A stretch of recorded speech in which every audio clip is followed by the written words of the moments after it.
ఈ తిరుమల కొండలు కేవలం పర్వతాలు కావు. ఇక్కడ ఒక దివ్య కథ ప్రారంభమైంది. వైకుంఠంలో శ్రీ మహావిష్ణువు శాంతంగా విశ్రాంతి తీసుకుంటున్నారు. ఆ లోకంలో అన్నీ సమతుల్యంగా ఉన్నాయి. కాని భూమిపై కలియుగం ప్రారంభమైంది. ధర్మం తగ్గిపోతోంది. భక్తులను కాపాడేందు నేను భూమిపై అవతరించాలి. తిరుమల ఈ దివ్య అవతారం జరిగే పవిత్ర స్థలం. పద్మావతి భూలోకంలో పుట్టిన ఒక దివ్య రూపం.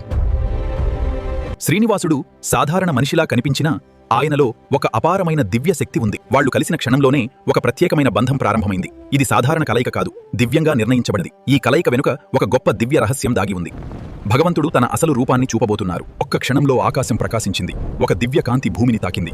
ఆ కాంతి నుంచి ఒక అద్భుతమైన రూపం ఆవిర్భవించింది. ఆయనే శ్రీ వెంకటేశ్వర స్వామి.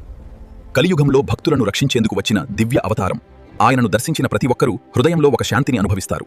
ఇది కేవలం దర్శనం కాదు, ఒక దివ్య అనుభూతి. ఆ దివ్య సాన్నిధ్యం మనసును ప్రశాంతంగా మారుస్తుంది. మన లోపల ఉన్న భయాలను తొలగిస్తుంది. ఆయన కృప ఉంటే జీవితం మారుతుంది. మన అడుగులు సరైన దారిలో పడతాయి. కాని ఈ దివ్య రూపం ఎలా ప్రత్యక్షమయ్యింది? ఆ రహస్యం ఇప్పటికీ చాలామందికి తెలియదు. ఆ దివ్య రూపం వెనుక ఉన్న అసలు కథ మీరు ఊహించని విధంగా ఉంటుంది. తదుపరి ఎపిసోడ్లో తెలుసుకుందాం. గోవింద స్మరణం. ప్రతి కథలో భక్తి, ప్రతి వీడియోలో దైవత్వం.